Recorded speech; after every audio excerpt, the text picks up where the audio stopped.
Hello students, welcome you at Rishi academy Bikaner. जैसे कि आप सबको पता है कि ऋषि एकेडमी पिछले कुछ सालों से जो है ऑफलाइन के माध्यम से जो है प्रिपरेशन डिफेंस क्लासेस लेता था, लेकिन अब जो है पेरेंट्स स्टूडेंट्स की डिमांड पे अब ऋषि एकेडमी जो है यूट्यूब पे आपके लिए ऑनलाइन क्लासेस लेकर आया है, जिसके अंदर अब जो है आपके डिफेंस से रिलेटेड जितनी भी मैटर होगा, कंटेंट होगा, वो सारा कुछ आपको प्रोवाइड किया जाएगा इसके अंदर। तो आज जो सबसे पहले ऑनलाइन प्लेटफॉर्म पर हम जो है साइंस की सबसे पहली क्लास है आज। क्योंकि कल का एग्जाम रहेगा आरएमएस से, उससे रिगार्डिंग जो है हम आज साइंस के कुछ इंपॉर्टेंट क्वेश्चंस लेकर आए हैं। तो वो क्वेश्चंस आप सभी के लिए मोस्ट इंपॉर्टेंट क्वेश्चंस रहने वाले हैं। तो जितने भी स्टूडेंट्स हैं जल्दी से हमारे चैनल के साथ जुड़ जाइए, ताकि आपका कल के एग्जाम के अंदर साइंस के अंदर जो है आपकी क्या हो सके, हेल्प हो सके। तो आइए स्टार्ट करते हैं आज हम साइंस का पहला क्वेश्चन। हाँ जी, देखिए, in which year Chandrayaan 1 was launch to study the surface of moon. के मून की सरफेस की स्टडी के लिए चंद्रयान 1 जो है वो कौन से ईयर में लॉन्च किया गया था, कौन से ईयर में लॉन्च किया गया था। वैसे तो सभी को पता है चंद्रयान 1 मतलब कि ये जो है मून पे पहला जो मिशन था मून पे जाने का, वो चंद्रयान 1 था। तो उसका ईयर पूछा गया है, तो इसका जो ईयर हो जाएगा, इसका ईयर हो जाएगा कौन सा, 2008 हो जाएगा। और डेट भी अगर पूछ ली जाए तो डेट कौन सी हो जाएगी, 22 क्या हो जाएगी इसके अंदर, अक्टूबर हो जाएगी। ध्यान रखना कौन सी डेट हो जाएगी, 22 अक्टूबर।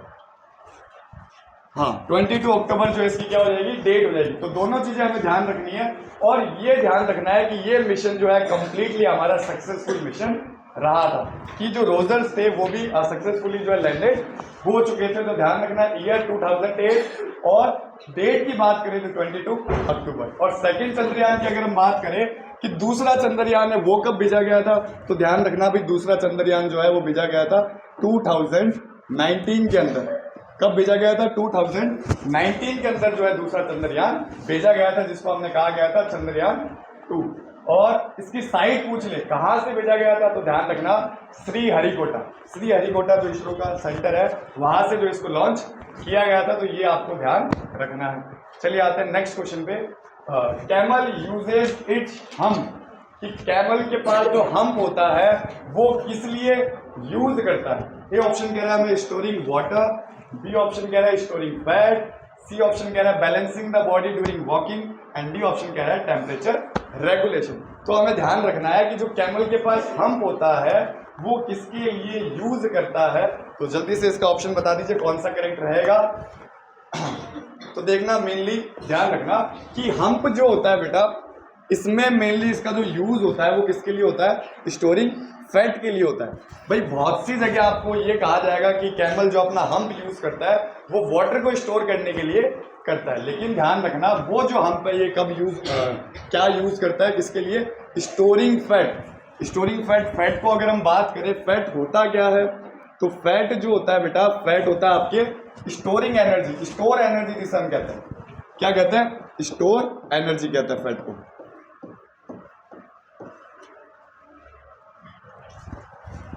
फैट क्या हो जाएगा, स्टोर एनर्जी। तो कभी भी अगर कैमल को फूड की स्कार्सिटी हो, भाई हाँ, डेजर्ट के अंदर फूड की स्कार्सिटी हो, यानी कि फूड की कमी, उसको फूड नहीं मिल रहा, तो वो जो है किससे अपनी एनर्जी का यूटिलाइजेशन करेगा, फैट से, इस हम्प से जो है वो यूज करेगा। ध्यान रखना। और कैमल जो है एक बार में बहुत ज्यादा पानी पी सकता है, ये भी ध्यान रखना। 2000 to 300 लीटर्स जो है वो एक टाइम में पानी पी सकता है। तो अगर उसको 5 से 10 दिन अगर पानी ना भी मिले तो वो सर्वाइव डेजर्ट के अंदर आसानी से कर सकता है। क्लियर है। तो ध्यान रखना, हम कहीं भी वर्ड आए कैमल का तो स्टोरिंग फैट हो जाएगा। और फैट, हाँ, कि फैट की अगर सिंपलेस्ट फॉर्म पूछ ले तो क्या हो जाएगा बेटा, फैटी एसिड्स हो जाएगा। क्या हो जाएगा, फैटी एसिड्स। कि फैट जो है डाइजेस्ट होने के बाद किस में बदल जाते हैं, फैटी एसिड्स में बदल दिए जाते हैं। तो इसका आंसर ऑप्शन नंबर बी हो जाएगा। चलते हैं नेक्स्ट क्वेश्चन की तरफ। हाँ, देखिए, at what temperature are the reading of centigrade and Fahrenheit thermometer the same. आपको बताना है कि जैसे टेम्परेचर की अलग अलग यूनिट्स होती है, तो सबसे पहले अगर हम बात करें ऐसा यूनिट की, भाई हर एक क्वांटिटी ऐसा यूनिट होती है, एसआई का मतलब होता है इंटरनेशनल सिस्टम ऑफ यूनिट, ऐसी यूनिट जो पूरी इंटरनेशनल पे काम करती है, यानी कि हर कंट्री में वो वर्क करती हो वर्ल्ड के अंदर। हाँ, तो ऐसा यूनिट अगर बेटा कहीं भी पूछी जाए आपको टेम्परेचर की, तो वो क्या हो जाएगी, केल्विन हो जाएगी बेटा। क्या हो जाएगी, केल्विन हो जाएगी, ध्यान रखिएगा, केल्विन। हाँ, लेकिन हमसे यहाँ पे क्या पूछा है, सेंटीग्रेड स्केल के बारे में पूछा है, और पूछा कौन सा है, फ़ारेनहाइट थर्मामीटर जो होता है उसके बारे में पूछा कि कौन सा टेम्परेचर जो है यहाँ पर इन दोनों की रीडिंग जो है वो क्या रहेगी, सेम रहेगी। तो देख लीजिए, एक तो इनके आगे, सभी के आगे सी लगा दीजिए, यानी कि डिग्री सेल्सियस। भाई कितने डिग्री सेल्सियस पे इन दोनों थर्मामीटर्स के अंदर रीडिंग जो रहती है वो सेम रहती है, ये आपको बताना है। तो वो जो टेम्परेचर है वो कितना हो जाता है, -40 डिग्री सेल्सियस हो जाता है। -40 डिग्री के अंदर सेंटीग्रेड और फ़ारेनहाइट दोनों जो है क्या हो जाते हैं, दोनों के अंदर रीडिंग जो है वो क्या रहेगी, सेम आ जाती है। दोनों के अंदर रीडिंग जो है वो क्या आ जाती है, सेम आ जाती है। और देखो टेम्परेचर से रिगार्डिंग क्या ध्यान रखोगे कि नॉर्मल बॉडी टेम्परेचर पूछा जाता है बेटा, बहुत बार क्या पूछा जाता है, नॉर्मल बॉडी टेम्परेचर, है ना, कि हमारे बॉडी का जो टेम्परेचर होता है नॉर्मल वो कितना होता है। तो ध्यान रखिएगा, आपको दोनों में बता देता हूं मैं। डिग्री सेल्सियस में तो होता है बेटा वो 37 डिग्री सेल्सियस, कितना होता है, 37 डिग्री सेल्सियस। और फ़ारेनहाइट में जो हमारा सेल्सियस या फ़ारेनहाइट स्केल है जो होता है, जिसमें क्लिनिकल थर्मामीटर जो होता है मेनली वो कौन सी यूनिट पे होता है, फ़ारेनहाइट पे होता है। फिर हम कहते हैं कि 100 डिग्री पे बुखार हो गया मन तो बहुत तेज, तो ये फ़ारेनहाइट स्केल होता है बेटा। 100 डिग्री सेल्सियस कभी आपके बॉडी का टेम्परेचर नहीं जाता, बॉडी का टेम्परेचर ही हाईएस्ट कितना जाता है बेटा, 42 डिग्री सेल्सियस जाता है अगर सेल्सियस की बात करें तो। क्लियर है, वो जो 100 डिग्री होता है वो किसमें होता है, फ़ारेनहाइट में। और फ़ारेनहाइट में अगर नॉर्मल बात करें तो कितना होता है आपके 98.6 डिग्री फ़ारेनहाइट, 98.6 डिग्री फ़ारेनहाइट, ये जो आपका फ़ारेनहाइट स्केल में नॉर्मल टेम्परेचर होता है। तो ये दोनों ध्यान रखना, डिग्री सेल्सियस और फ़ारेनहाइट दोनों में अच्छे से याद रखना। तो इसका जो ऑप्शन हो जाएगा हमारा ए करेक्ट हो जाएगा। चलते हैं इसी के साथ नेक्स्ट क्वेश्चन पे। हाँ, नेक्स्ट देखिए, बहुत ही अच्छा और बहुत ही शानदार क्वेश्चन जो आपको कई बार एग्जाम में पूछा गया। एट हिल्स, जब हम हिल स्टेशन पे जाते हैं, water boils at a temperature of, कि वहां पर जो वाटर जब हम बॉइलिंग करते हैं वो कौन से टेम्परेचर पर बॉइल होगा। अब ऑप्शन देखिए इससे regarding, below 100 degree Celsius, above 100 degree Celsius, 100 degree Celsius, या फिर नन ऑफ दिस। ये सब तो हमें पता है सर कि बॉइलिंग पॉइंट जो होता है वाटर का वो कितना होता है, 100 डिग्री सेल्सियस होता है। बॉइलिंग पॉइंट समझते हैं, जहाँ पर वाटर बॉइल होना स्टार्ट हो जाता है, यानी कि वेपर में स्टेट अपनी चेंज करने लगता है। अब देखो ये क्या कह रहा है क्वेश्चन का मतलब, कि अगर हम पहाड़ों पे पानी को उबाले तो वो किस टेम्परेचर पर उबल जाएगा या बॉइल हो जाएगा। तो ध्यान रखिएगा कि जैसे आप हिल्स पे जाते हो तो एक चीज ध्यान रखना, एल्टीट्यूड अगर बढ़ता है, एल्टीट्यूड यानी कि height from the sea level, हाँ, एल्टीट्यूड अगर बेटा बढ़ता है तो एक चीज ध्यान रखना, प्रेशर जो होता है एटमॉस्फेरिक प्रेशर वो क्या होता है, डिक्रीज होता है, घटता है। ये ध्यान रखना, क्या होता है, प्रेशर जो होता है वो क्या होता है, डिक्रीज होता है। जैसे जैसे आप हाइट में जाते जाओगे आपका एटमॉस्फेरिक प्रेशर कम होता जाएगा। तो इस वजह से जो इसका बॉइलिंग पॉइंट है वो भी क्या होने लगेगा, कम टेम्परेचर पे आने लगेगा। क्या होने लगेगा, कम टेम्परेचर पे आने लगेगा। तो कितना है एक्चुअल, कितना होता है भाई, सी लेवल पे कितना होता है, 100 डिग्री सेल्सियस, और बॉइलिंग पॉइंट इसका कम होने लग जाएगा, that means below 100 degree Celsius, यानी कि 100 डिग्री सेल्सियस पे पहुंचने से पहले उसका जो है वाटर वो बॉइल होना स्टार्ट हो जाएगा। अप्रोक्स कितना, 92 डिग्री सेल्सियस, अप्रोक्स की बात हो रही है बेटा, है ना। 92 डिग्री सेल्सियस के अप्रोक्स वो क्या हो जाएगा, बॉइल हो जाएगा। 92 क्या होता है, बिलो 100 होता है। तो ध्यान रखिएगा कि बिलो 100 पे जो है वो वाटर बॉइल होना स्टार्ट हो जाएगा। कहाँ पर, हिल्स पे अगर हम जाते हैं तो, कहाँ पर, हिली एरियाज पे। और रीजन आपको बता दिया कौन है reason, pressure decrease, atmospheric pressure जो होता है बेटा वो क्या होता है, डिक्रीज होता है। इससे रिगार्डिंग ध्यान रखना। हाँ, और क्या क्वेश्चन पूछा जाता है इससे रिगार्डिंग, कि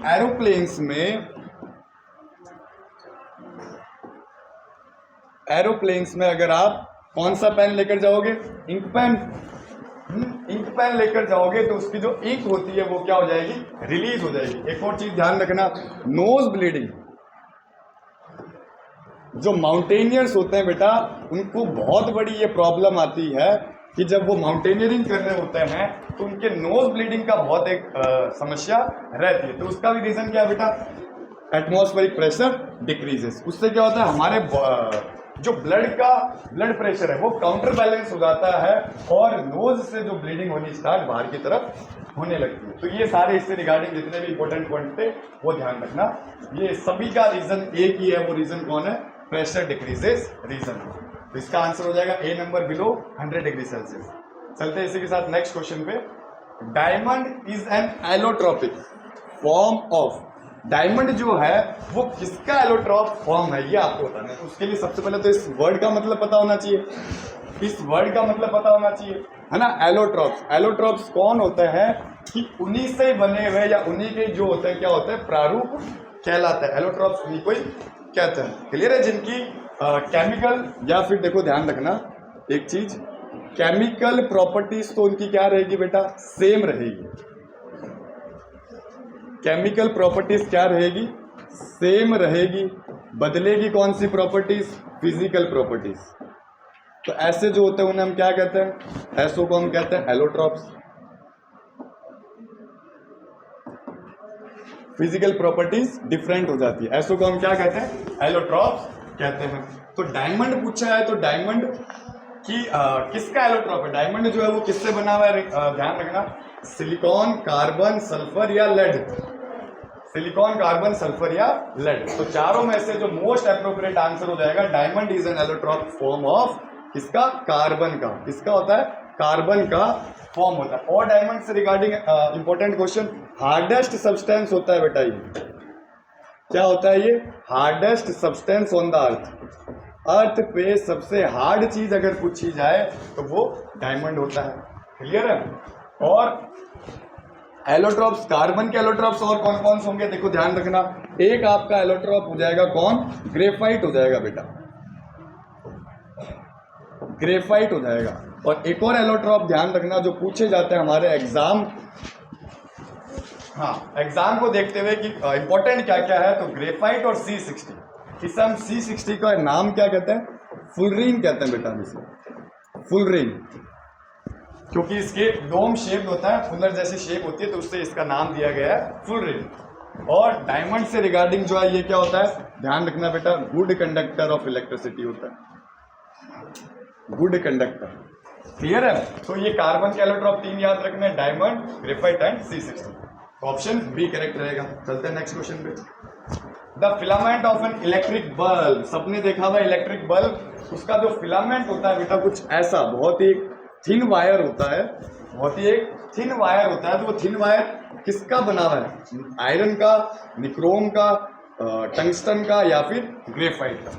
तो वो थिन मटेरियल या जो फिलामेंट होता है बेटा वो किसका बना हुआ होता है, ये पूछा गया है। तो ध्यान रखना, इलेक्ट्रिक बल्ब का जो फिलामेंट होता है वो बना हुआ होता है टंगस्टन का।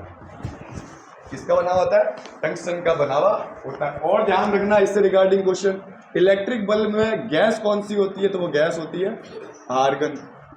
कौन सी गैस होती है? आर्गन। आर्गन क्या करता है? विच प्रिवेंट्स कैचिंग फायर, आग लगने से रोकता है ड्यूरिंग कब? Short circuit. अगर बल्ब में कभी बाय चांस शॉर्ट सर्किट हो जाए तो आपके उसके अंदर जो आग लगने से बचाती है गैस, वो कौन सी है? आर्गन।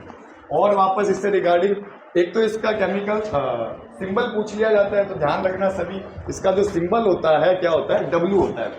क्या होता है? W इसका सिंबल होता है। दूसरा रीजन पूछ लिया जाता है कि भाई टंगस्टन ही क्यों यूज करते हैं, तो इसका रीजन बेटा क्या हो जाएगा? High BP. हाई बीपी का मतलब ब्लड प्रेशर नहीं भाई, हाई एमपी, अब मेल्टिंग पॉइंट आप कह सकते हो, बीपी नहीं एमपी, हाँ हाई मेल्टिंग पॉइंट। कि इसका जो मेल्टिंग पॉइंट होता है बेटा वो बहुत ज्यादा क्या होता है? हाई होता है, बहुत ज्यादा क्या होता है? हाई होता है। इस वजह से इसका यूज किया जाता है ताकि ये क्या ना हो, खराब ना हो हमारा। क्लियर है? और बल्ब की जो वो इन्वेंशन है वो सभी को पता है, थॉमस एल्वा एडिसन जो है। तो यही बल्ब से रिगार्डिंग क्वेश्चन पूछे जाते हैं जो आपको ध्यान में रखने हैं। चलिए चलते हैं नेक्स्ट क्वेश्चन। इसका आंसर जो हमारा क्या हो जाएगा? टंगस्टन हो जाएगा। एयर इज एन, हवा जो है, एयर जो है वो क्या है? कंपाउंड है, एलिमेंट है मिक्सचर है या फिर इलेक्ट्रोलाइट है भाई। क्लियर है? एयर जो है वो क्या है? कंपाउंड है, एलिमेंट है, मिक्सचर है या फिर इलेक्ट्रोलाइट है। तो ध्यान रखना एयर से रिलेटेड, एयर जो है वो है मिक्सचर ऑफ डिफरेंट गैसेस। किस किस का मिक्सचर है भाई? अलग अलग गैसों का मिश्रण या मिक्सचर है।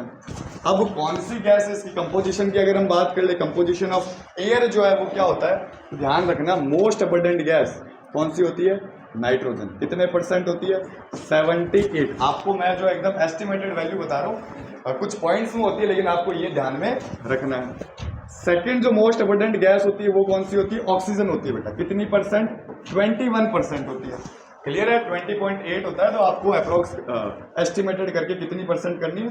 21% ऑक्सीजन रहती है। अब बात बचा कितना? 1% बच गया। 1% वो क्या होती है? अदर गैसेज होती है। क्या होती है बेटा? अदर गैसेज होती है। अब इस अदर गैसेज में से बनने वाले क्वेश्चन कौन से होते हैं? 2 क्वेश्चन।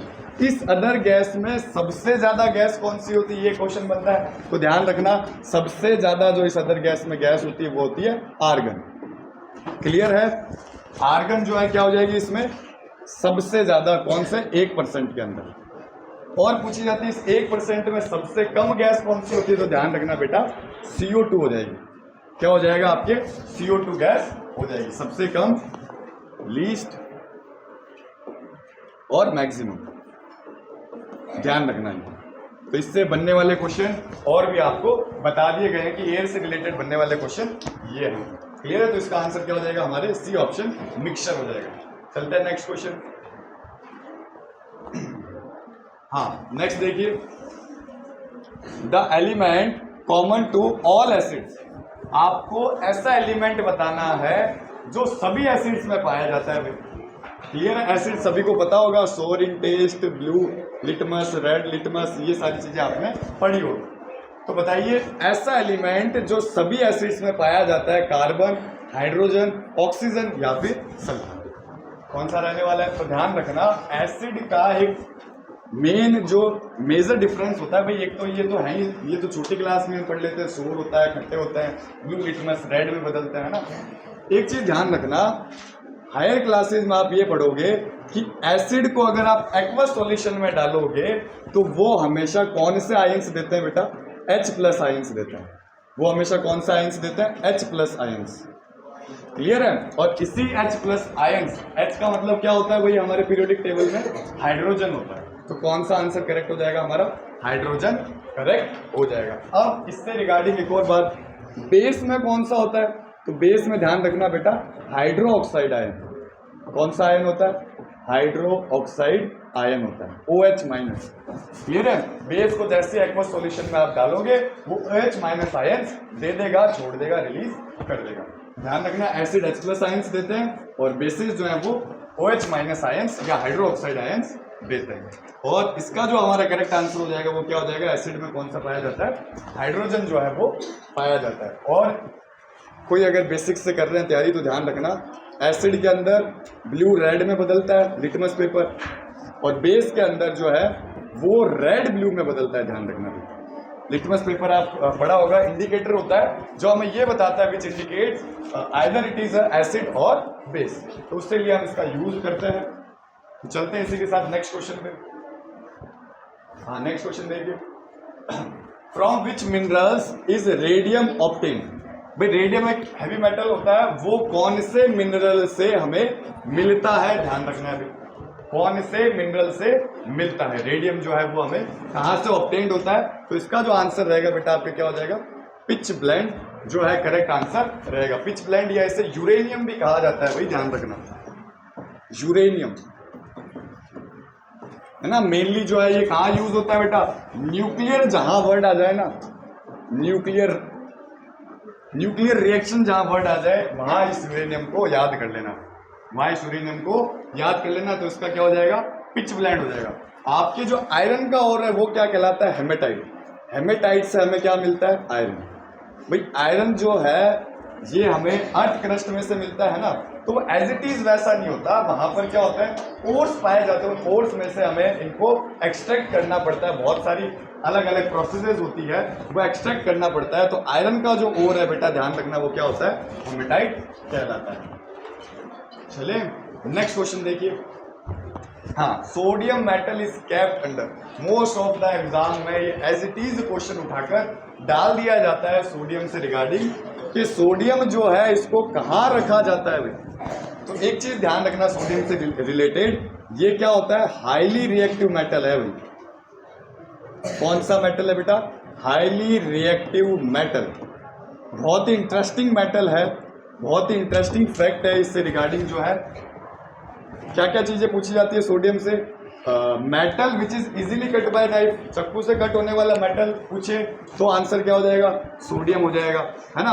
और इसको जो रखते कहाँ पर है, तो इसको कहाँ रखते हैं भाई, हाईली रिएक्टिव प्रॉपर्टी की वजह से इसको रखते हैं कहाँ पर, केरोसिन के अंदर रखते हैं। क्यों रखते हैं, अगर सोडियम को आपने एयर में रख दिया, समझ लो सोडियम का टुकड़ा छोटा सा एयर में रख दिया, इट कैचेस फायर, आग पकड़ लेगा ये, क्या कर लेगा, आग पकड़ लेगा ये। इतना ज्यादा हाईली रिएक्टिव होता है कि जो गैसेज में ऑक्सीजन होती है उससे ये हाथों हाथ रिएक्ट करेगा और क्या कर लेगा, इट कैचेस फायर, आग पकड़ लेगा ये।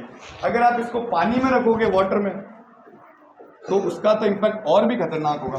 क्या होगा, ब्लास्ट होगा भाई। जैसे इसको पानी में डालोगे तो आपको एक ब्लास्ट दिखाई देगा, और वो ब्लास्ट का रीजन कौन है, हाइड्रोजन गैस है, ध्यान रखना भाई।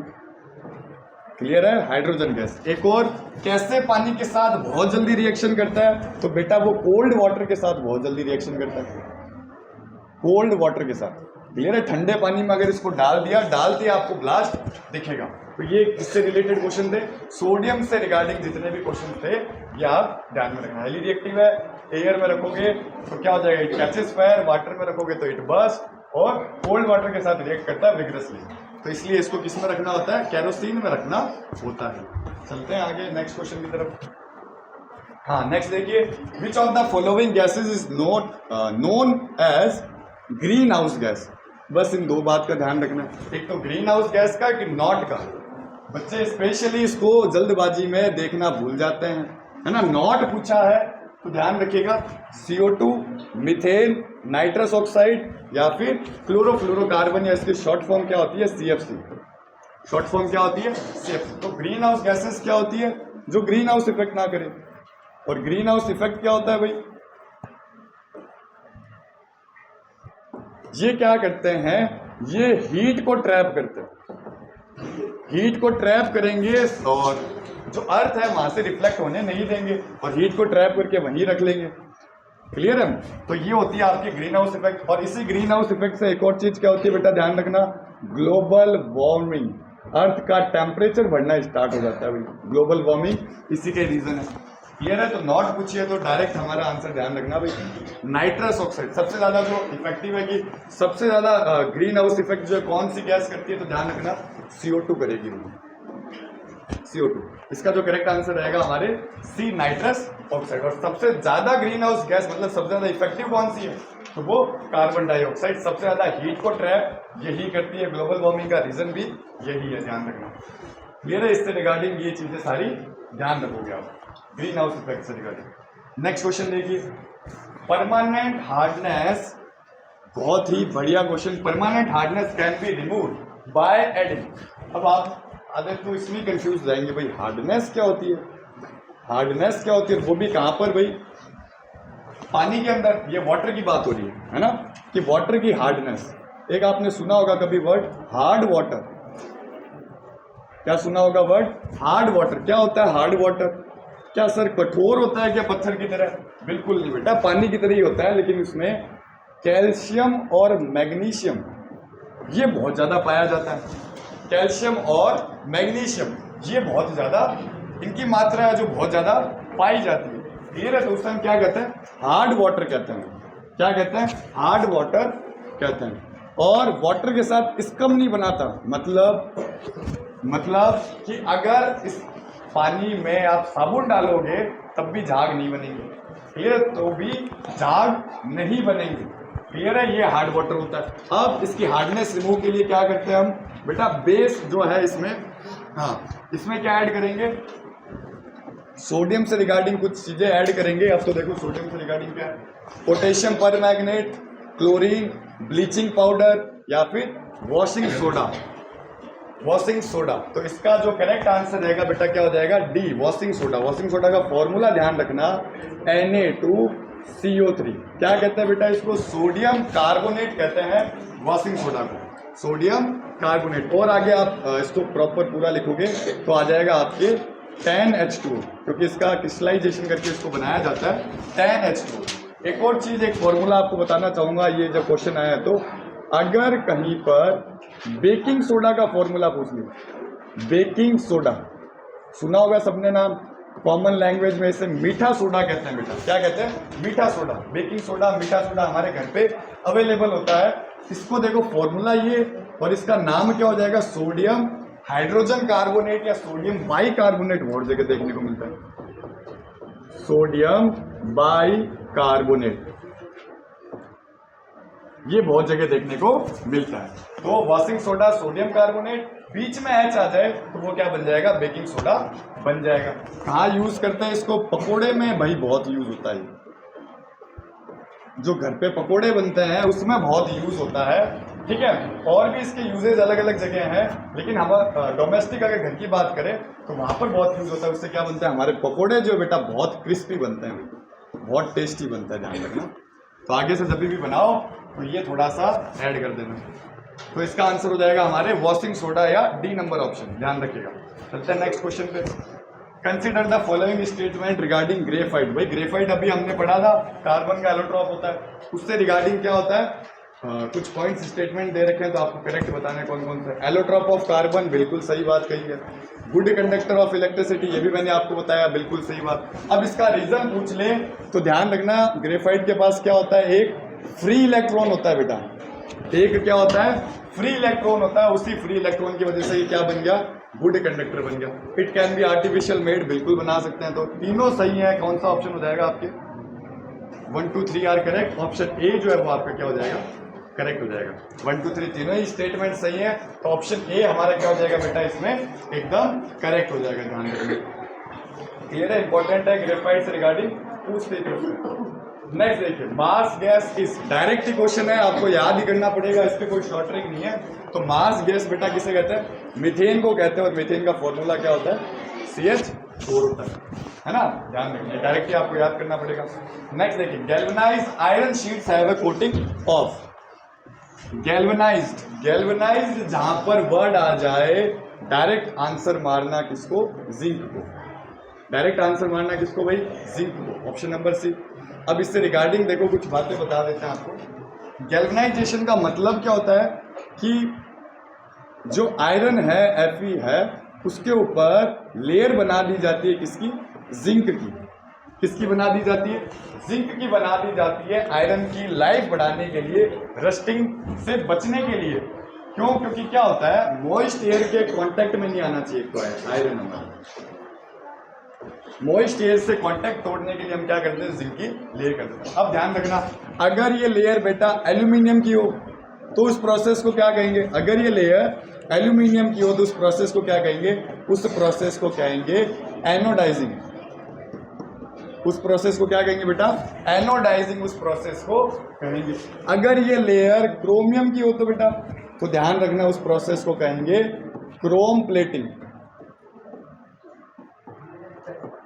उस प्रोसेस को क्या कहेंगे, क्रोम प्लेटिंग कहेंगे। तो रिगार्डिंग ध्यान रखना, जिंक की हो तो गैल्वेनाइजेशन, एल्यूमिनियम की हो तो एनोडाइजिंग, क्रोमियम की हो तो क्रोम प्लेटिंग। और सबका जो मेन मोटिव है वो एक ही है कि आयरन को रस्ट से, जंग लगने से बचाना है। सबका एक ही रीजन है, क्लियर है। तो इसमें जो है गैल्वेनाइजेशन आया तो ऑप्शन हो जाएगा हमारा जिंक हो जाएगा बेटा, ध्यान रखना, जिंक हो जाएगा। चलते हैं नेक्स्ट क्वेश्चन की तरफ। एलपीजी सबके घर में होती है, गैस सिलेंडर जो है उसी को एलपीजी कहते हैं। Full form most of the students को पता है, नहीं पता तो फिर भी बता देते हैं आपको। लिक्विफाइड पेट्रोलियम गैस कहते हैं बेटा इसे, लिक्विफाइड पेट्रोलियम गैस। पेट्रोलियम से बनती है, ध्यान रखना, पेट्रोलियम एक फॉसिल है, उससे बनती है, फॉसिल फ्यूल है, उससे बनती है। तो पूछ क्या लिया भाई, बहुत ही इंपॉर्टेंट है ये देखो। पूछ क्या लिया, किसका मिक्सचर है, तो किस किस गैस का मिक्सचर होता है ध्यान रखना। उसमें मीथेन, इथेन, हेक्सेन, नहीं ये नहीं होती भाई, इथेन, हेक्सेन, प्रोपेन, कुछ होती है इसमें। नेक्स्ट देखो मीथेन, ब्यूटेन, प्रोपेन, हाँ भाई ये तीनों गैस का मिक्सचर होता है, ध्यान रखना। तो ऑप्शन कौन सा हो जाएगा, सी हो जाएगा भाई, मीथेन, ब्यूटेन, प्रोपेन, इन तीनों के मिक्सचर से बनती है, ध्यान रखना भाई। क्लियर है, मीथेन, ब्यूटेन एंड प्रोपेन, ये तीनों गैसेस इसके अंदर होती है। तो ऑप्शन नंबर सी जो है बेटा हमारा क्या हो जाएगा, एकदम करेक्ट हो जाएगा, ध्यान रखना भाई। नेक्स्ट पे आइए, the hardest substance available on earth, ये आपको पहले ही बता दिया गया था, कौन सा था, डायमंड जो है ये था, डायमंड जो है हार्डेस्ट सब्सटेंस है हमारा। ठीक है, नेक्स्ट पे आइए भाई। हाँ, bell metal, bell metal is an alloy. भाई जितने भी एलॉयज आपकी बुक में दिए हुए हैं सारे पढ़कर जाना भाई। कोई भी एलॉय, मोस्ट इंपोर्टेंट एलॉयज कौन से होते हैं, शोल्डर पूछ लिया, ड्यूरालुमिन पूछ लिया है ना, ब्रास पूछ लिया, जिंक ब्रॉन्ज पूछ लिया, ब्रॉन्ज है ना, जर्मन सिल्वर पूछ लिया। ये वो एलॉय हैं जो आज तक पूछते आ रहे हैं भाई बार बार एग्जाम में। तो एलॉय जितने भी एक बार सारे पढ़ के जाना, कौन सा एलॉय किसका मिक्सचर होता है। बेल मेटल पूछा है हमसे, तो बेल मेटल का बेटा जो होगा वो क्या हो जाएगा, कॉपर एंड टिन हो जाएगा, कॉपर एंड टिन हो जाएगा। अब इससे रिगार्डिंग देखो एक और चीज ध्यान रखना, यही सेम मेटल्स जो हैं वो किसका एलॉय होता है, ब्रॉन्ज का भी होता है बेटा। किसका होता है, ब्रॉन्ज का होता है। बस प्रॉब्लम क्या है यार, इस दोनों में डिफरेंस क्या है, प्रॉब्लम नहीं, डिफरेंस क्या है, तो ध्यान रखना कि कॉपर की परसेंटेज ज्यादा होती है किसमें, ब्रॉन्ज में, और कॉपर की परसेंटेज 78% होती है किसमें, बेल मेटल में। ये डिफरेंस होता है। और ब्रॉन्ज में कितनी होती है कॉपर, 90% कॉपर होती है। पीछे बची हुई तो वो कौन हो जाएगी, टिन हो जाएगी। तो इसमें 22% और इसमें 10% जो है हो जाएगी। तो ये सारी पढ़ के जाना, एग्जाम से रिगार्डिंग जो है मोस्ट इंपोर्टेंट एलॉयज है। एलॉयज सभी समझते हैं, जो दो या दो से ज्यादा मेटल और नॉन मेटल के मिक्सर से मिलकर बनता है। क्यों बनाते हैं, रस्टिंग से बचाने के लिए, लाइफ बढ़ाने के लिए, ड्यूरेबिलिटी बढ़ाने के लिए। सी ऑप्शन करेक्ट हो जाएगा। चलते हैं नेक्स्ट क्वेश्चन पे। How many colour sunlight spectrum has. भाई सनलाइट जो है उसमें कितने कलर्स होते हैं, कितने कलर का स्पेक्ट्रम होता है। तो ध्यान रखना, स्पेक्ट्रम का मतलब क्या होता है, अगर इसकी आप डेफिनेशन पढ़ोगे, बैंड ऑफ कितने कलर्स, जितने रेनबो में होते हैं, कितने होते हैं भाई, 7 colours. Band of 7 colours is called spectrum. तो कौन सा ऑप्शन हमारा करेक्ट हो जाएगा, डी नंबर ऑप्शन जो है वो हमारा एकदम क्या हो जाएगा, करेक्ट हो जाएगा, 7 कलर्स। चलो इससे रिगार्डिंग और बता देते हैं आपको अच्छी अच्छी बातें। 7 कलर्स का ऑर्डर क्या हो जाएगा बेटा, ध्यान रखना, VIB GYOR, ये 7 कलर्स होते हैं भाई। याद रखने की टेक्निक है ये, विबग्योर कहते हैं उन 7 कलर्स को। V से वॉयलेट, I से इंडिगो, B से ब्लू, G से ग्रीन, Y से येलो, O से ऑरेंज, R से रेड। ये 7 कलर जो आपको रेनबो में देखने को मिलते हैं, यही 7 कलर्स आपको सनलाइट में भी देखने को मिलता है। क्लियर। और इन 7 कलर्स को जोड़कर एक सिंगल कलर वो क्या बन जाता है, आपके व्हाइट बन जाता है,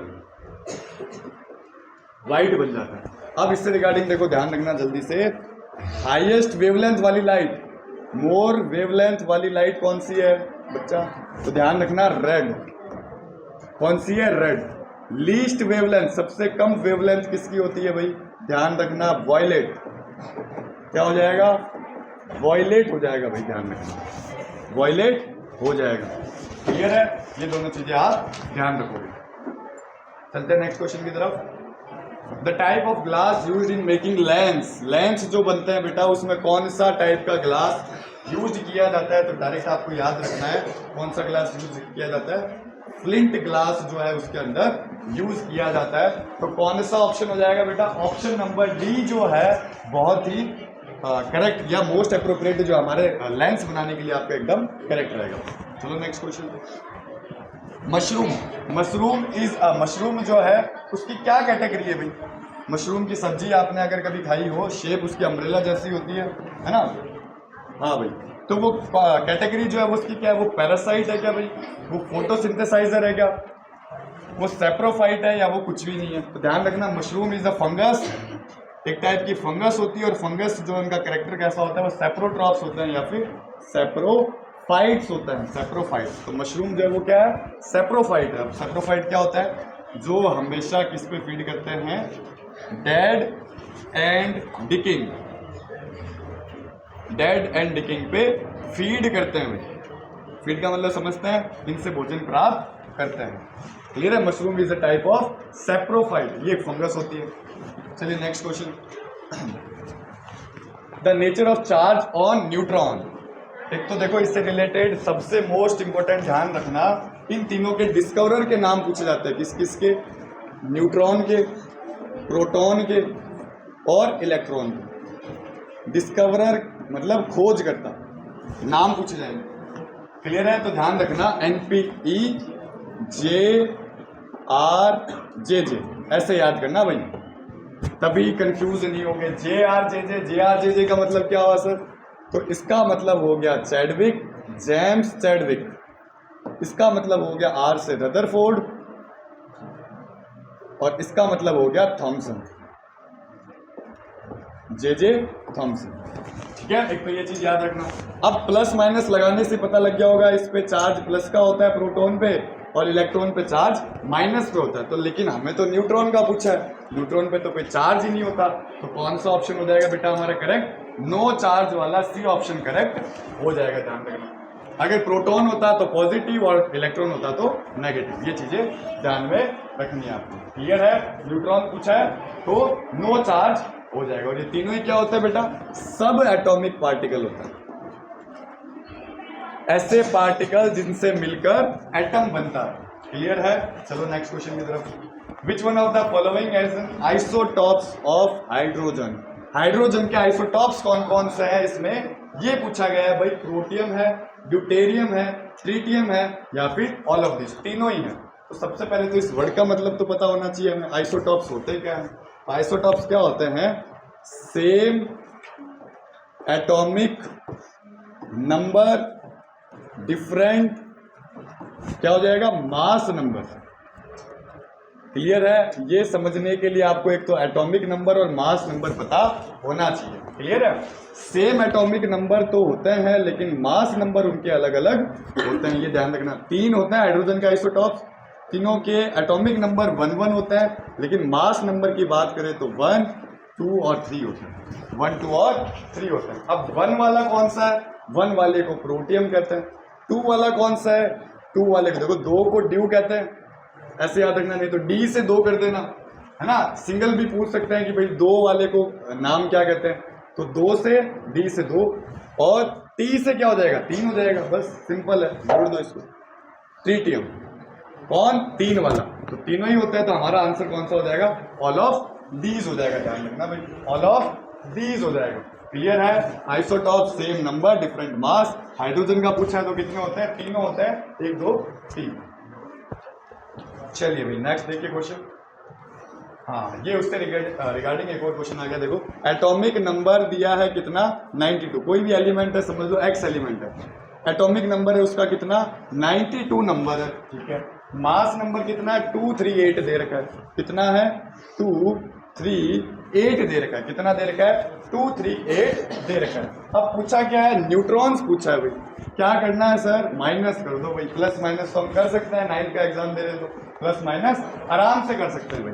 तो इसमें से प्लस माइनस करोगे तो आपके कितना बच जाएगा भाई, अप्रॉक्स, आपके अप्रॉक्स बच जाएगा 146 बच जाएगा। यही तो न्यूट्रॉन के नंबर ऐसे ही तो निकलते हैं भाई। न्यूट्रॉन के नंबर का फॉर्मूला क्या है, मास के नंबर में से माइनस कर दो क्या, एटॉमिक नंबर, है ना। मास में से एटॉमिक नंबर क्या कर दो, माइनस कर दो। दोनों का माइनस किया तो न्यूट्रॉन आ गया हमारे पास, कितना, 146 न्यूट्रॉन्स होते हैं। क्लियर है, तो आंसर नंबर बी जो इसका आपका क्या हो जाएगा, एकदम करेक्ट हो जाएगा बेटा। नेक्स्ट देखिए, what is the symbol of cell. Cell का सिंबल क्या होता है इसमें, सेल का सिंबल क्या होता है, तो सिंपल से याद रखना, सेल अगर है तो एक बड़ी लाइन एक छोटी लाइन, ये लो सेल। क्लियर है, एक बड़ी लाइन एक छोटी लाइन क्या बन जाएगा, सेल का सिंबल बन जाएगा। अब बड़ी लाइन कैसा होता है, पॉजिटिव, छोटी लाइन क्या होता है, नेगेटिव होता है। क्लियर है? और बड़ी लाइन, छोटी लाइन, बड़ी लाइन, छोटी लाइन, बड़ी लाइन, छोटी लाइन। अब ये किसका सिंबल बन गया भाई? एक से ज्यादा सेल है, 3 सेल है, एक बड़ी लाइन, छोटी लाइन, एक सेल। अब 3 सेल है तो 3 सेल को क्या कहते हैं बेटा? बैटरी कहते हैं। तो ये बैटरी का सिंबल है और ये सेल का सिंबल है। कौन सा पूछा हमसे? सेल का पूछा है, तो कौन सा, एक बड़ी छोटी, ये हो जाएगा। और भी बता दे, ये जो है ओपन सर्किट का है, यानी कि ये देख लो कि अभी रूम की लाइट ऑफ है ना, और ये जो है ये क्लोज सर्किट का है, तो इसको कहते हैं ऑन और इसको कहते हैं ऑफ। ऑन ऑफ के सिंबल ये बैटरी आपको बताई दिया। क्लियर है? चलते हैं नेक्स्ट क्वेश्चन की तरफ। Solar cells convert solar energy. भाई सोलर सेल्स एक तो लगते कहां पर है? तो लगते हैं सैटेलाइट के ऊपर। जो हम सैटेलाइट भेजते हैं स्पेस के अंदर, उनको जो एनर्जी मिलती है बेटा वो किससे मिलती है? सोलर सेल से मिलती है। अब क्या करते हैं ये भाई, सोलर एनर्जी को, सैटेलाइट को क्या नीड होती है? इलेक्ट्रिसिटी की नीड होती है। तो सोलर एनर्जी को किस में बदल देते हैं? वो इलेक्ट्रिसिटी में बदल देते हैं। और वो बदलने वाले कौन है? Solar cells. क्लियर है? सैटेलाइट के ऊपर लगे हुए होते हैं जो सोलर एनर्जी का यूज कर और इलेक्ट्रिसिटी प्रोड्यूस करते हैं। क्लियर है? नेक्स्ट देखो, nuclear power is based on the fission of sodium, phosphorus, uranium, magnesium. आपको आज ही के सेशन में ये बताया था, जहां पर वर्ड आ जाए न्यूक्लियर तो डायरेक्ट एक तो उसको कनेक्ट कर देना किसके साथ? इसके साथ, यूरेनियम के साथ कनेक्ट कर देना। और फिजन का मतलब होता है टूटना, ब्रेक डाउन। आपको 2 वर्ड देखने को मिलेंगे हमेशा न्यूक्लियर के साथ, एक फिजन और एक फ्यूजन। भाई फिजन और फ्यूजन, फ्यूजन का मतलब होता है ऐड, जुड़ना। और क्या जुड़ते हैं भाई? हाइड्रोजन, हाइड्रोजन जुड़कर वो क्या बनाते हैं? हीलियम बनाते हैं। क्लियर है? अगर पूछा जाए सन को एनर्जी किससे मिलती है, सन के अंदर एनर्जी कहां से प्रोड्यूस होती है, तो न्यूक्लियर फ्यूजन। किसका न्यूक्लियर फ्यूज होता है? 2 हाइड्रोजन का फ्यूज होकर हीलियम बनाते हैं। और फ्यूजन में आता है ब्रेकडाउन, तो किसका ब्रेकडाउन होता है? यूरेनियम का। ध्यान रखना भाई। क्लियर है? सी नंबर ऑप्शन आपका क्या हो जाएगा?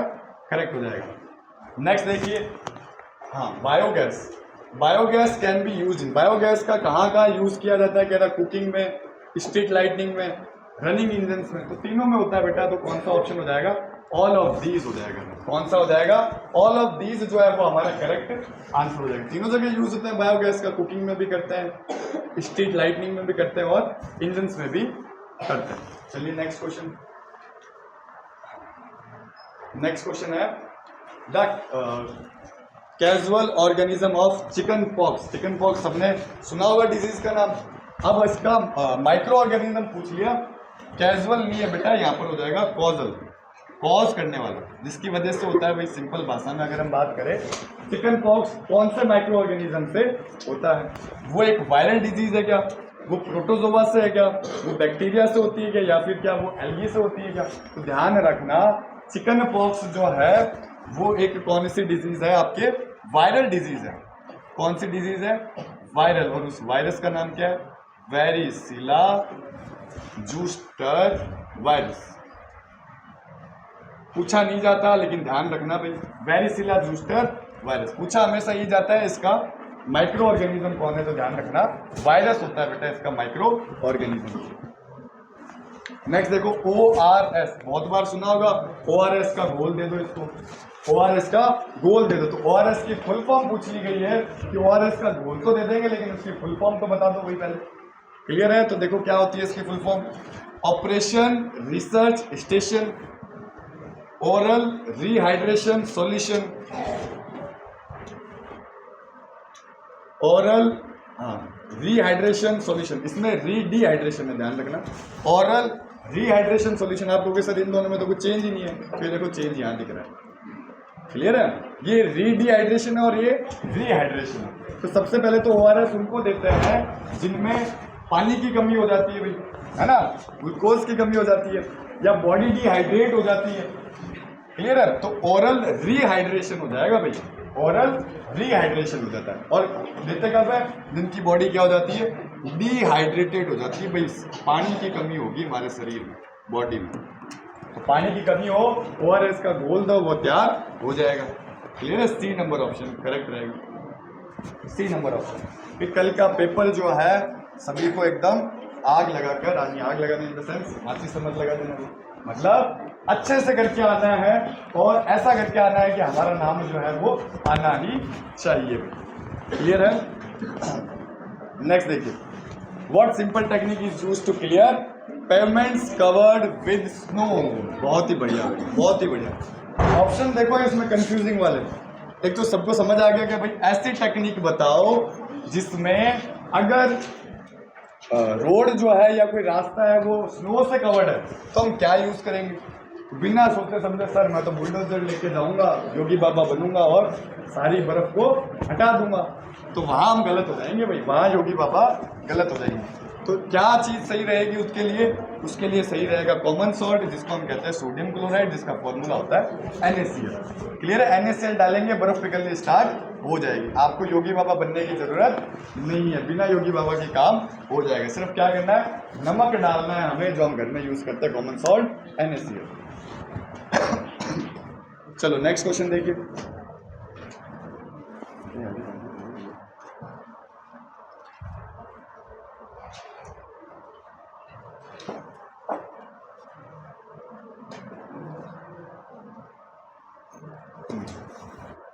नेक्स्ट क्वेश्चन देखिए, an object absorbs all the colour of light, the colour of the object. अगर कोई ऑब्जेक्ट है वो सभी लाइट को एब्जॉर्ब कर रहा है तो उस ऑब्जेक्ट का कलर क्या होगा।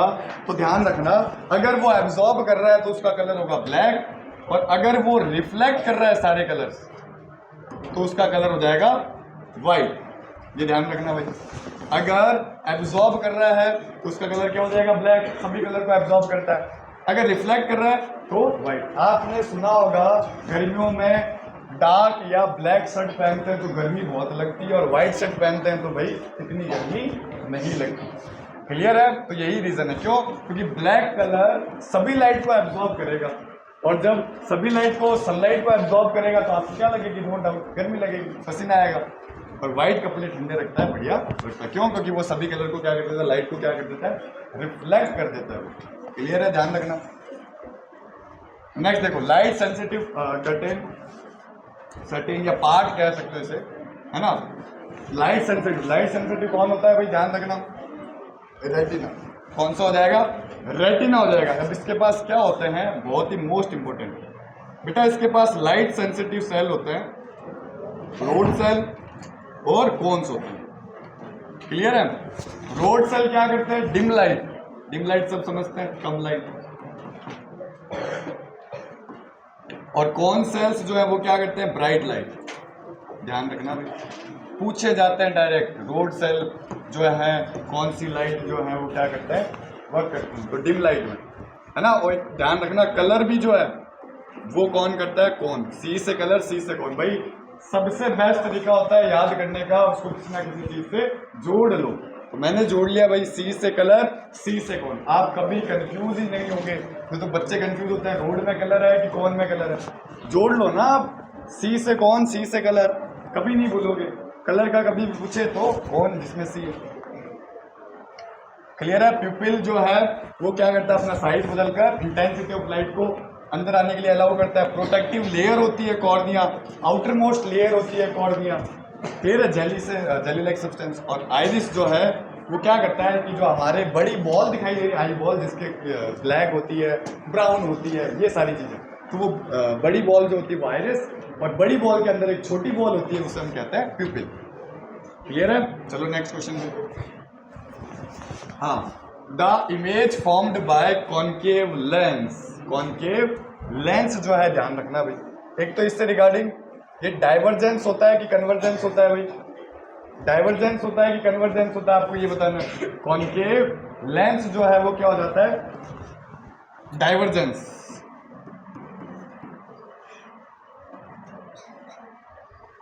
डाइवर्जेंस हो जाएगा भाई,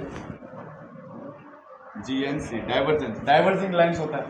अब कैसी इमेज बनाता है, virtual, erect, smaller than object, या ऑल ऑफ दिस। अब भाई वर्चुअल इरेक्ट का मतलब तो आप देखो, तैयारी कर रहे हो तो आपको सबको पता होना चाहिए वर्चुअल इरेक्ट क्या होता है ना। हाँ, नेक्स्ट देखिए, कॉनकेव लेंस कैसी बनाता है, तो ध्यान रखना, वर्चुअल बनाता है, इरेक्ट बनाता है, और स्मॉलर देन ऑब्जेक्ट बनाता है। भाई तीनों ही बनाता है, तो तीनों बनाएगा तो हमारा ऑप्शन कौन सा हो जाएगा? ऑल ऑफ दीज हो जाएगा। बता दे फिर भी अगर किसी बच्चे को नहीं पता, बेटा इरेक्ट जो होता है यानी कि वो सीधी इमेज होती है। अगर जैसे मैं खड़ा हूँ तो मेरी इमेज भी सीधी बनाता है। जैसे प्लेन मिरर सुबह सुबह जब आप रेडी होते हुए देखते हो अपने आप को, तो जैसे आप खड़े हो वैसे दिखाई देते हो, ऐसे तो है नहीं सर नीचे पैर ऊपर, तो वो इरेक्ट इमेज होती है। ध्यान। चलिए नेक्स्ट क्वेश्चन की तरफ। द वैलेंसी ऑफ कार्बन, भाई कार्बन की वैलेंसी ध्यान रखना है भाई। कार्बन की वैलेंसी के बारे में आपको ध्यान रखना है, कितनी होती है। तो कार्बन की वैलेंसी जो है वो कितनी होती है? 4 होती है बेटा, ध्यान रखना। अगर किसी को वैलेंसी के बारे में थोड़ी बहुत भी नॉलेज है तो एक चीज ध्यान रखना, मैं आपको एक बहुत ही शानदार और बहुत ही शॉर्ट ट्रिक बता रहा हूं। उसमें बस आपको ध्यान ये रखना है बेटा, आउटर मोस्ट सेल में present electron, outer most electron जिसे कहता है, अगर 1 है तो वैलेंसी 1, अगर 2 है तो वैलेंसी 2, आगे प्लस भी लगा रहा हूं मैं, अगर 3 है तो प्लस 3, अगर 4 है तो प्लस 4, अगर 5 है तो माइनस 3, अगर 6 है -2, 7 है -1, 8 है तो 0। फिर 8 यानी कि ऑक्टेट जिससे कंप्लीट होते हैं नोबल गैसेस, उनकी वैलेंसी क्या होती है? 0 होती है। बाकी ध्यान रखना। अब ये इसकी आप कह रहे हो कि आपको होता है कार्बन की 4 कैसे हुई? कार्बन है बेटा, एटॉमिक नंबर कितना होता है? 6 होता है, और 6 का कॉन्फ़िगरेशन क्या हो जाएगा? 2 और 4, और ये 4 क्या है? आउटर मोस्ट सेल में पड़े इलेक्ट्रॉन 4 है, तो मैंने क्या बताया? 4 हो जाएगा। क्लियर है? बहुत ही इंपॉर्टेंट जो है आपको ट्रिक बताई है डायरेक्ट वैलेंसी निकालनी है। चलिए भाई next, the allotropes of carbon कौन कौन से हैं? तो ये हमने पढ़ा है अभी भी आज ही के सेशन में। बार बार देखो ये क्वेश्चन आता है, बार बार एलोट्रॉप एलोट्रॉप एलोट्रॉप। तो आपको सारे अच्छे से कर लेना, और ग्रेफाइट को बहुत अच्छे से कर लेना। डायमंड होता है, ग्रेफाइट को होता है, लैम्प ब्लैक काजल होता ही है। फिर ऑल ऑफ दीज हो जाएगा, ऑल ऑफ दीज हो जाएगा। क्लियर है? डी 146 का डी नंबर हो जाएगा। हाँ नेक्स्ट देखिए, नेगेटिव चार्ज पार्टिकल्स एटम बता दिया था आपको कौन होता है? इलेक्ट्रॉन होता है। क्लियर है? कौन होता है? इलेक्ट्रॉन। प्रोटॉन पॉजिटिव होता है और न्यूट्रॉन न्यूट्रल होते हैं, आपको ध्यान में रखना है। हाँ जी नेक्स्ट देखिए, which is the most malleable metal. तो ध्यान रखना भाई, मेटल नॉन मेटल, इस चैप्टर में से बहुत क्वेश्चन पूछते हैं, है ना। जैसे पहले आपको देखने को मिलेंगे एलॉय से रिलेटेड क्वेश्चन। मैंने कहा भी था कि एलॉय जो है वो क्या होता है, आपको बहुत अच्छे से पढ़कर जाना। क्यों? क्योंकि 3 से 4 क्वेश्चन आप कल देखोगे मेटल नॉन मेटल से आपको मिलेंगे। सोडियम कैरोसिन वाला वो भी मेटल नॉन मेटल का है ना, बहुत अच्छे से पढ़ के जाना भाई, मेटल नॉन मेटल रिवाइज कर लेना। मोस्ट मेलेबल पूछा है, थोड़ी सी स्पेलिंग मिस्टेक है, ए आएगा, है ना। मेलेबल का मतलब होता है which can be beaten into thin sheet. Metals होते हैं मेलेबल, तो मेटल्स तो सर 4 ही है, फिर अब कैसे बतानी है? तो मोस्ट मेलेबल तो होता है गोल्ड। कौन होता है? गोल्ड होता है बेटा मोस्ट मेलेबल। रदरफोर्ड ने अपना एक्सपेरिमेंट में गोल्ड फॉइल यूज की थी, इसीलिए। अब गोल्ड नहीं है तो आंसर क्या हो जाएगा हमारा? सिल्वर हो जाएगा, नो डाउट। भाई गोल्ड से पहले कौन आएगा? सिल्वर। गोल्ड इसमें है ही नहीं, गोल्ड अगर जहां दिखे तो गोल्ड पे टिक मारना, गोल्ड नहीं है तो क्या हो जाएगा? सिल्वर हो जाएगा हमारा। क्या हो जाएगा? सिल्वर हो जाएगा, याद रखिएगा सिल्वर। चलिए नेक्स्ट क्वेश्चन। हाँ next question, in which metal electric conductivity जो है, ये कंडक्टिविटी है, इज ग्रेटेस्ट। इलेक्ट्रिक कंडक्टिविटी, या आपसे डायरेक्ट देखो मैं बता दूं, बेस्ट कंडक्टर पूछ लिया भाई। बेस्ट कंडक्टर कौन होता है? सिल्वर होता है। कौन होता है? सिल्वर होता है। कंडक्टर समझते हैं बहुत अच्छे से। लाइट जो है ये क्या करता है? अपने अंदर से अलाउ करता है। बेस्ट कंडक्टर होता है सिल्वर। लेकिन सर हम घर में तो सिल्वर की वायर यूज नहीं करते भाई। अगर घर में सिल्वर की वायर यूज कर ली तो चोर सबसे पहले वायरिंग ही ले जाएगा, ये देख लो आप, है ना। बहुत ज्यादा एक्सपेंसिव होती है, इसीलिए इसी का हम जो चीप भी और अच्छा कंडक्टर हो, तो आप सबको पता है हम कौन सी वायर यूज करते हैं घरों में। इलेक्ट्रिक वायर कौन सी यूज करते हैं? तो वो बनी हुई होती है बेटा कॉपर की। किसकी बनी हुई होती है? कॉपर की बनी हुई होती है। क्लियर है? इसमें से तो अगर बेस्ट पूछ ले और सिल्वर दिख जाए बिना सोचे समझे टिक मार। क्लियर है? इसमें सिल्वर नहीं है तो कौन हो जाएगा? कॉपर हो जाएगा, ध्यान रखिएगा। हाँ जी, तो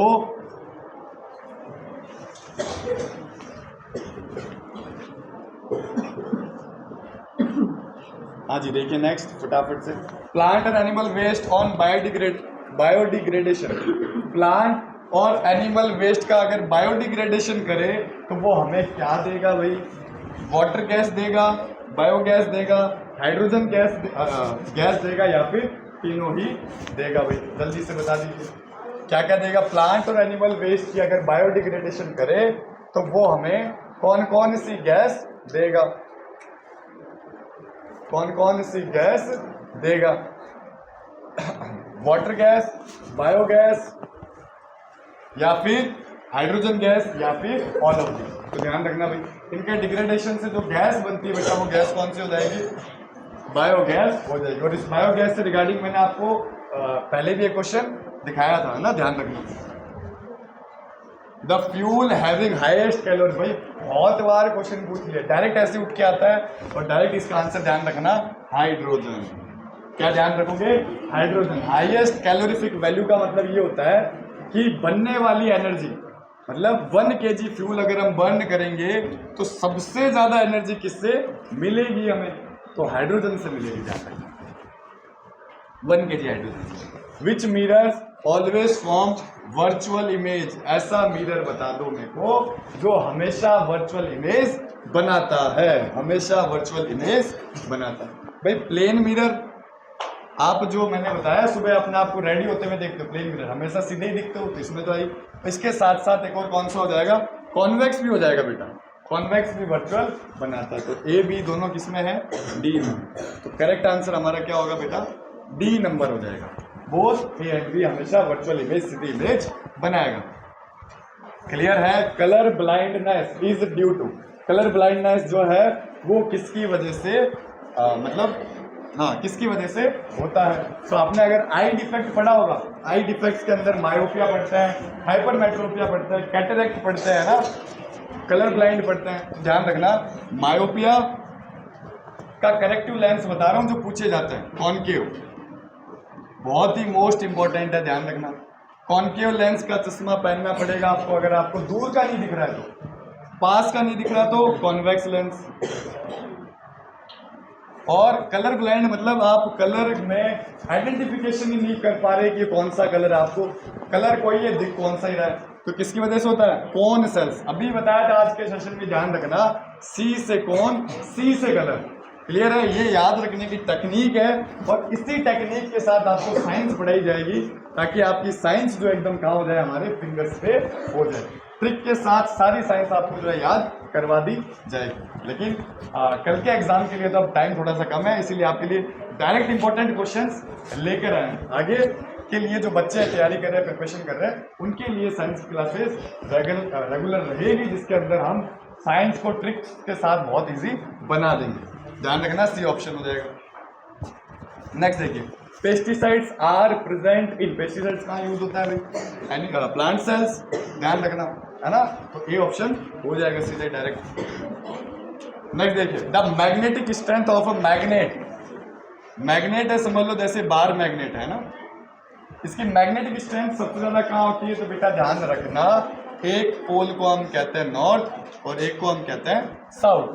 तो सबसे ज्यादा जो मैग्नेटिक स्ट्रेंथ होती है इन्हीं की तरफ होती है ना, सबसे ज्यादा जो मैग्नेटिक स्ट्रेंथ होती है वो दोनों की तरफ होती है। तो दोनों कहाँ दिख रहे हैं? एन पोल और एस पोल। ऑप्शन सी जो है वो हमारा क्या हो जाएगा? करेक्ट। एक और ध्यान रखना, सेंटर में कितनी होती है भाई? तो सेंटर में मिनिमम या जीरो, आप जीरो ही समझ लो भाई, जीरो होती है, ध्यान रखना। क्लियर है? देखिए नेक्स्ट क्वेश्चन। हाँ जी, which gas causes acid rain? Most important भाई, डायरेक्ट उठा के पूछते हैं ये क्वेश्चन। कौन सी गैस एसिड रेन के लिए रेस्पॉन्सिबल है? तो ध्यान रखना, हमारे जो फ्यूल्स होते हैं उनमें दो एलिमेंट होते हैं, नाइट्रोजन और सल्फर। क्लियर है? उनको जब हमने यूज किया, बर्न किया, बर्न का मतलब ऑक्सीजन के साथ रिएक्शन, क्लियर है। और इसके साथ रिएक्शन करने के बाद क्या बना लेते हैं बेटा, ये NO2 बना लेते हैं, SO2 बना लेते हैं। क्लियर है, तो आपको ऑप्शन दिख गए होंगे। अब ध्यान रखना एक और चीज, हाँ एक और चीज ध्यान रखना, अगर रेन के साथ मिक्स हो गया, रेन में क्या होता है, पानी होता है, NO2 उसके साथ मिक्स हो गया तो एसिड बना लेते हैं। उस एसिड का नाम क्या होता है बेटा, ध्यान रखना, बहुत ही इंपॉर्टेंट, नाइट्रिक एसिड होता है। और ये जो गैस है SO2, ये पानी के साथ मिलकर एक एसिड बना लेगा जिसे कहा जाता है किंग ऑफ केमिकल कहा जाता है। उस किंग ऑफ केमिकल का नाम क्या होता है, सल्फ्यूरिक एसिड या हाइड्रोजन सल्फेट एसिड जो है वो होता है sulphuric acid, king of acid भी कहा जाता है। तो ये दोनों एसिड ही होता है किसमें, एसिड रेन में। अब NO2 नहीं दिख रहा है, SO2 दिख रहा है, तो मार दो टिक। क्लियर है, NO2 तो है नहीं, SO2 दिख रहा है तो SO2 पे टिक मारो भाई, ध्यान रखना ये चीज। चलिए नेक्स्ट देखिए, galena is the ore of, galena किसका ओर है, तो गैलेना जो है वो लेड का जो है ओर है। क्या सिंबल, PbS, लेड सल्फाइड कहते हैं बेटा। S का मतलब क्या हो गया, सल्फर, Pb का हो गया लेड, ध्यान रखना डायरेक्ट। नेक्स्ट देखिए, हाँ, through which medium sound can not travel, आवाज नहीं जाएगी भाई, कौन से मीडियम से, तो सभी ध्यान रखना, कौन सा हो जाएगा, वैक्यूम हो जाएगा बेटा। वैक्यूम से कभी आवाज नहीं जाती है। क्लियर है, क्यों, क्योंकि साउंड को हमेशा किसकी नीड होती है, पार्टिकल्स की नीड होती है, और वैक्यूम में कोई पार्टिकल नहीं होते हैं, ध्यान रखना। तो वैक्यूम से आवाज पास नहीं होगी। स्पेस में आप कितना भी तेज चिल्ला लो, आपकी आवाज सुनने वाला कोई नहीं होगा। नेक्स्ट देखिए question, which form of energy converted to electric energy in dynamo, dynamo से याद रखना, इसे छोटा जनरेटर कहते हैं। जनरेटर की छोटी फॉर्म होती है, तो क्या कह रहा है, कौन सी एनर्जी को इलेक्ट्रिकल, अब हमें तो पता है जनरेटर हमें क्या देता है, इलेक्ट्रिक एनर्जी देता है, इसी वजह से तो बिना लाइट के हमें ये क्या चलते हैं, इन्वर्टर वगैरह ये सारी चीजें। अब कौन सी एनर्जी को बदल रहा है, तो बेटा ध्यान रखना, ये बदलता है मैकेनिकल एनर्जी को बदलता है। कौन सी एनर्जी को, मैकेनिकल एनर्जी को बदलता है। क्लियर है, ए ऑप्शन करेक्ट हो जाएगा। तो आज का सेशन जो है, आज की क्लास जो है, इसका हमारा ये लास्ट क्वेश्चन रहने वाला है। First spaceman traveller is, first spaceman traveller is, पहला जो स्पेसमैन है वो ट्रेवलर जो है कौन सा हो जाएगा भाई, कौन सा हो जाएगा, जल्दी से बता दीजिए, कौन सा हो जाएगा, पहला स्पेस ट्रेवलर कौन सा हो जाएगा। तो इसका जो आंसर हो जाएगा वो क्या हो जाएगा, आपके यूरी गार्गिन हो जाएगा। क्या हो जाएगा, यूरी गार्गिन। भाई मून पे पूछा जाए, चांद पे जाने वाला पहला, तो ध्यान रखना भाई, नील भाई साहब है, नील आर्मस्ट्रांग। स्पेस में जाने वाला पहला यूरी गार्गिन हो जाएगा, ये ध्यान रखिएगा। क्लियर है, तो ये देखिए आगे, हाँ आगे जो आज इतना ही रहेगा हमारे। आई होप आज का जो सेशन है साइंस का, वो सभी के लिए आपके इम्पोर्टेंट रहेगा, सभी के लिए हेल्पफुल रहेगा। और कल जो हमारा एग्जाम है RMS का, तो सभी स्टूडेंट्स को हमारे ऋषि एकेडमी की तरफ से ऑल द बेस्ट। एग्जाम बहुत अच्छे से करके आना, एग्जाम आग लगा देना, फोड़ देना। और कल आपको एक और न्यूज दे दें कि आपको जो एग्जाम के आंसर की है वो जो है एकदम ऑथेंटिक, एकदम सही आंसर्स, और कोशिश करेंगे सबसे पहले जो है वो आप तक प्रोवाइड की जाए। तो जैसे एग्जाम ओवर होता है तो हमारे चैनल के साथ जुड़ जाना, और अपने पेपर का जो है आप क्या कर लोगे, हाथों हाथ जो है आप चेक भी कर लोगे कि कौन सा क्वेश्चन हमारा सही है और कौन सा क्वेश्चन गलत है। तो कल हमारे चैनल के साथ जुड़े रहिएगा, एक एक सब्जेक्ट, हर सब्जेक्ट की आपको आंसर की डिस्कस करवाई जाएगी। तो आज का साइंस का सेशन यही खत्म करते हैं। आगे जो है और भी अच्छे अच्छे ट्रिक्स, अच्छे अच्छे सेशन के साथ, कंटेंट के साथ आप तक फिर पहुंचेंगे। तो थैंक यू सो मच आज के लिए, और कल के लिए फिर से हमारी तरफ से all the best. Thank you.